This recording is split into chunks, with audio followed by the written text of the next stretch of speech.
Namaste. Welcome back to my channel Food for Thought. Today we are going to discuss the state of the Indian economy post the coronavirus crisis. We are going to look into this through four key points. First, we will look into the GDP numbers and try to see the story behind it. Second, we will see the measures which Government of India has already taken. Third, we will see why no big stimulus is being pushed forward by Government of India.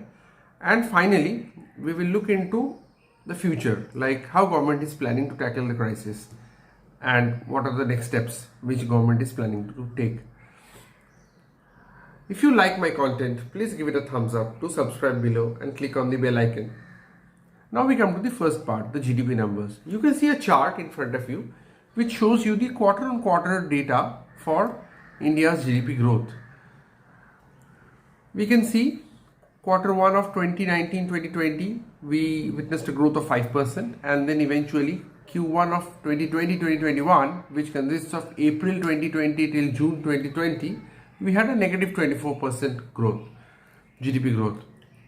What this tells us? This tells us that since we had a very severe lockdown from late March till early of maybe mid of May, we had a very stringent lockdown. Economic activity almost stopped. 60% of India's economy was under complete lockdown. Only the essential 40% was moving on. So this led to a GDP contraction of 24% for Q1 2020-2021.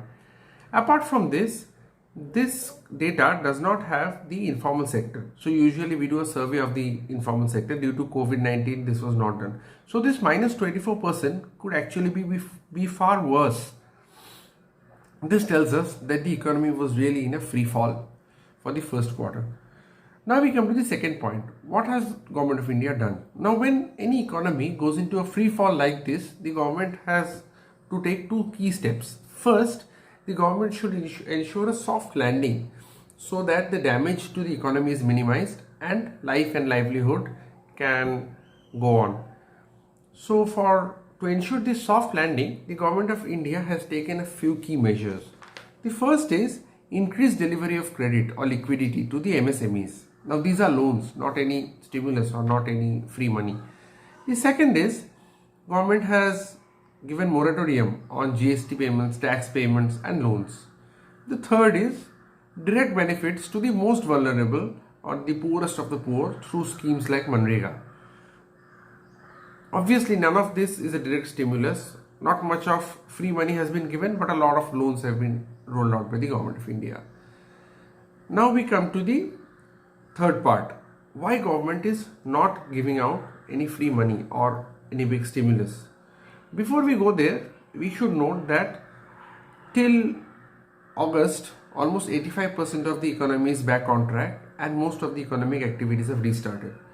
Now we come to the third part. Why government has not given any big stimulus? Well, the answer here needs to be looked into through two key points. First is government in a position actually to give out a big stimulus package? August 2020 GST calculations are down 12%. That is, in August 2019, whatever government has calculated as GST, this year's GST was down by 12%. Apart from that, taxes from petrol and diesel have decreased because people are using less. Corporate profits are down by 20%. That means corporate tax is down and income tax is also down. So effectively the main revenue stream of the government, which are taxes, have been impacted. Government had to spend very big on medical infrastructure, although how much that has improved is another question. So to give out a big stimulus package, the government really has no funds. People can argue that why can't the government borrow? Well, the government can't borrow because that will mean we will have to service those loans and Government of India needs to pay out huge amounts of interest. Now the second part, will huge government spending actually increase demand? Well, why did the demand fall in the first place? The demand fell because consumers became very skeptical due to the pandemic. Until and unless the pandemic gets over, the consumers' confidence will not come back and spending will not happen. So even a big stimulus might actually not drive demand back. So this is why till now no big stimulus has been given. Another point that we need to always remember is the pandemic is not yet over. No stable vaccine has come yet now. So in the next few months, there can be another economic crisis. So the government is the last pillar who can save the economy. So government has to keep some funds so that for any eventualities in the economy. This is why the government is not going all out. Now we come to the final part. What are the steps that the government of India is considering and how it will move ahead in the near future? Well, for the near future, Government of India is actually considering few key reforms instead of a stimulus package, because the GDP was in a continuous decline even before COVID-19. So I will lay out 7 key reforms which the government is planning in the next few years, and then I would let you decide if these reforms are required or not, and if this will actually bring our economy back on track or not. The first reform that the Government of India is thinking is bringing in the private sector in the agricultural marketing. This will benefit the farmers, is what the government is saying. The second key reform that the government is planning is easy land acquisition for both industry and housing projects. The third key reform is offering the surplus land with the public sector to the private sector to overcome land constraints. This was the third one. The fourth key reform was a greater flexibility in the labor market.